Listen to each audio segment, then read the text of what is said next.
Or one of my favorite friends is Affirmations for the little humans. My dear friends, whenever you feel like you're going to lose it, those moments, I like you to repeat yourself the following affirmation. They are just kids. They have been on this earth for only a few years and they have so much to learn. And I will be their teacher. I am their guide. They are not my enemies for misbehaving and making me angry. Because they are only little humans who have not quite figured it out fully, I will be the parent who teaches them to be good humans. Friends, when I talk this to myself, suddenly I experience a shift in my perspective and energy.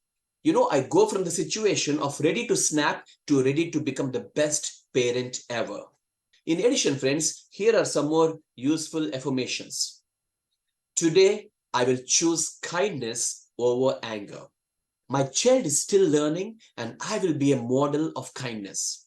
I am their guide and may all of my words be kind and gentle today. I want you, my dear parents, to repeat this again and again throughout the day because we know, friends, that affirmations have a magical effect at our subconscious level. So please try this.